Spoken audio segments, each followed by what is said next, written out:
Okay, today we're going to talk about circumference. Does anyone know what that word circumference means? What do you think? Like how the roundness of the circle. The roundness of the circle. Okay, any other guesses? What'd you say? The shape of the circle? What do you think? The distance around the circle? Is that what you were going to say? Okay, I think that's very good. Do you guys remember what perimeter is? Yes. The distance around something, okay? So yes, the circumference is basically that same idea. It's the distance, as you can see, Tati, right here, the distance around the circle is exactly that, okay? Take a minute. I want you to go ahead and write down these definitions for me, please.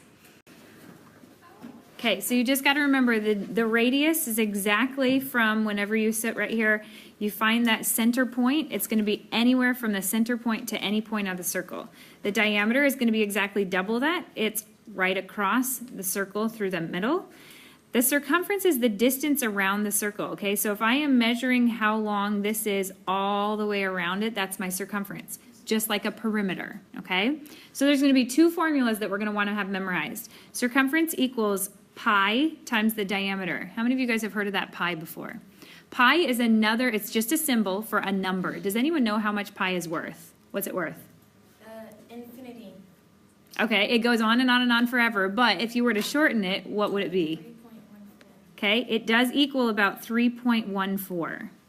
Okay, then you can see this is circumference equals pi, or 3.14, times the diameter. So to shorten that up, it means C equals pi times D. So if I told you the diameter is 10, you're simply going to multiply 3.14 times 10, and that'll tell you the distance around the circle, or what the circumference is. But sometimes it might not give you what the diameter is. Instead, sometimes it might tell you what the radius is. And if that's the case, then you're going to put in circumference equals 2 times pi times r. Now, do you understand that the radius is exactly half of the diameter? Does that make sense? Okay, so 2r, 2 times r, is the same exact thing as d. Does that make sense? If I have two of these radiuses right here, that's going to be the same distance as what the diameter is across, okay? So let's go ahead and try to work a couple problems. Write this down for me. Number one, we're going to be trying to find the circumference of the circle, and we will use 3.14 for pi. So let's look at this first circle. I have 25 centimeters all the way across. Is that my diameter or is that my radius? Diameter. The diameter, because the diameter is all the way across through the center of the circle.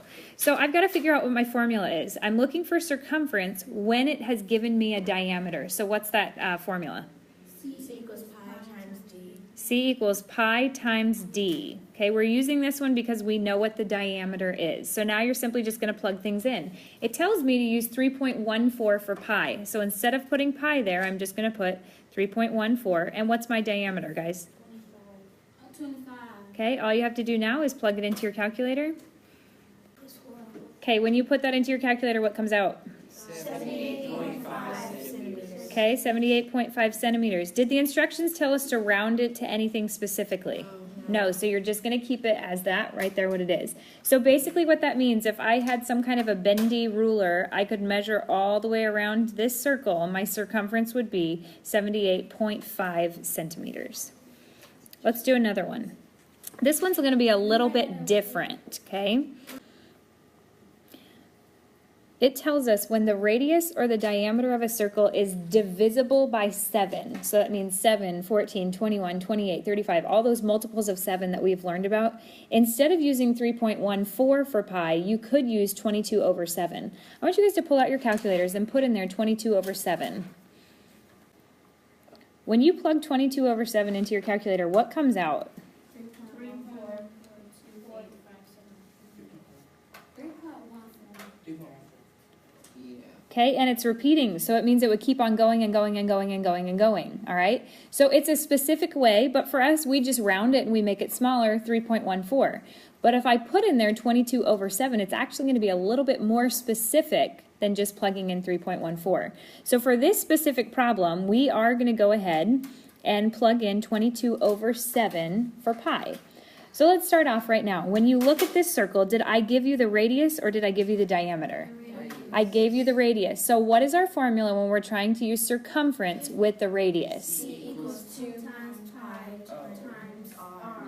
Okay, once again, this is a formula you're going to want to have memorized. C equals 2 times pi times r. Remember, 2 times r is the same thing as a diameter because the radius is, when you double it, it equals your diameter. So here we are going to put 2 times, what am I plugging in for pi?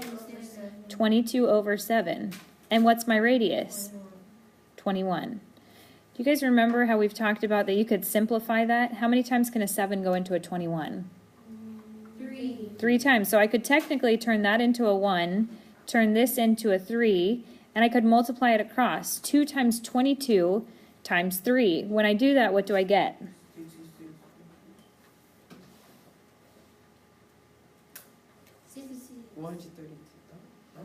2 times 22 times 3. I think for those of you getting the 66, you're forgetting about that 2 for the 2r. 123. Oh. Okay? C equals 132 inches. Okay? So as you do that, the circumference equals 132 inches. All right? So that's just saying you could use 22 over 7 if you wanted it to be more specific. Most of the time, I'm going to ask you just to use 3.14 for pi. Okay? Let's go ahead and move on to the next one. Use 3.14 for pi. So we're going to start off, you got to examine to see what did I give you, the radius or the diameter? The diameter. I gave you the diameter. So what is the circumference formula when I've been given the diameter? C equals pi times d. C equals pi times d. What am I using for pi? 3.14. And what's my diameter? 49. Plug it in.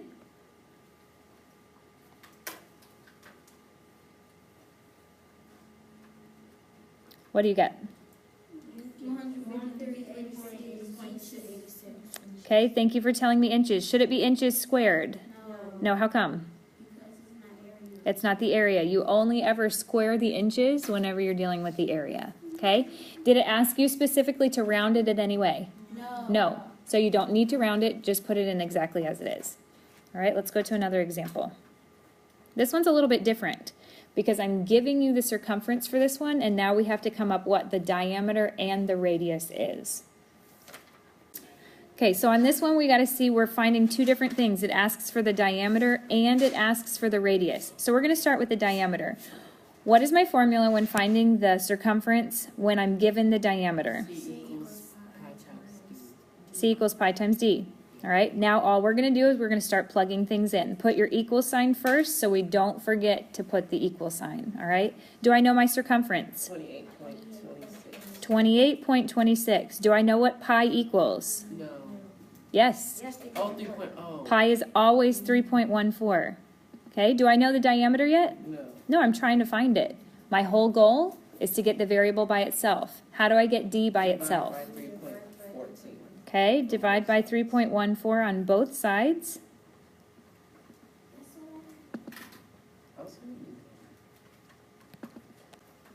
What do you get, guys? 9 inches, okay? So we found the first thing. It asked us to find the diameter. Now we've got to find out what the radius is. What's my formula when finding the circumference when given the radius? C equals 2 times pi times r. C equals 2 times pi times r, okay? Now we're going to be plugging things in. Put your equal sign first. Ashley, do I know the circumference? Yeah. Yep, what is it? 28.26. Excellent, okay? I'm going to bring my 2 down. Do I know what pi equals? 3.14. And we're looking for r. Bring your equal sign down. Can I do any work to the left of that equal sign? No, so just bring 28.26 down. Can I do any work to the right of the equal sign? What could I do? 2 times 3.14. Okay, what is 2 times 3.14? 6.28. 6.28 times r. Once again, just like always, my goal is to do what? Get r by itself. Get the variable by itself. Addison, how do I do that? Divide by 6.28. Good job. You're going to divide by that on both sides. And Tati, what am I left with?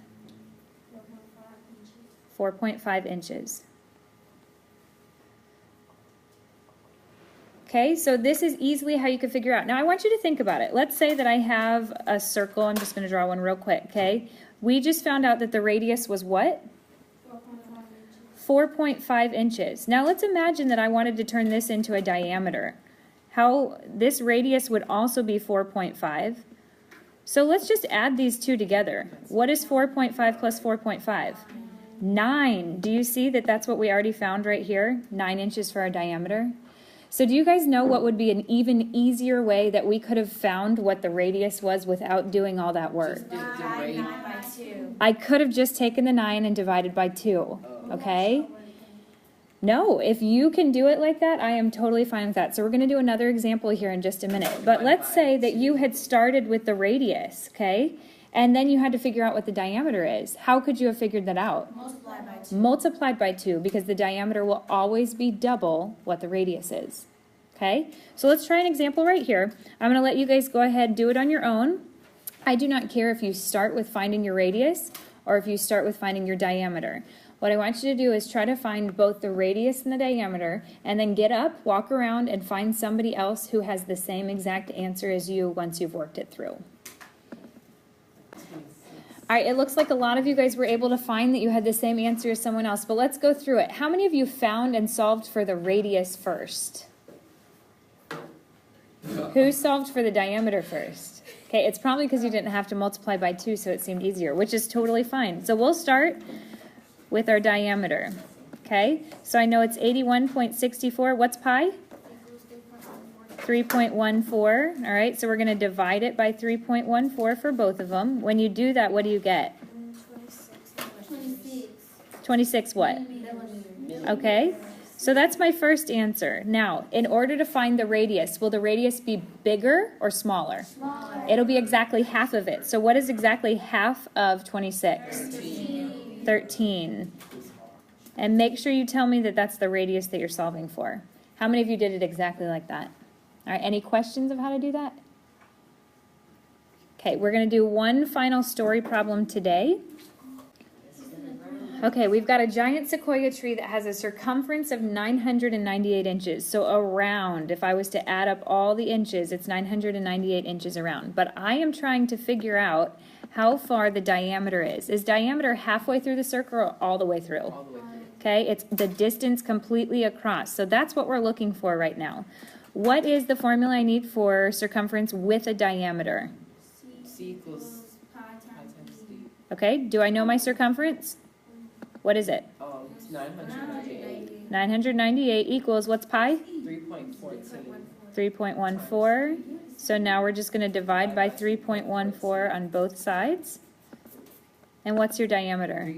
317.83. Okay, so for this one, what I would like you guys to do is round to the nearest whole number for me. Okay, so remember, if you're rounding to a whole number, you're getting rid of everything that's beyond the decimal. Okay, but check to see if you need to round it. What is my answer? 318 inches. 318 inches. What do you think? Is that a big tree? Yes. That's a pretty big tree. Okay? Hope you guys understood and enjoyed circumference today.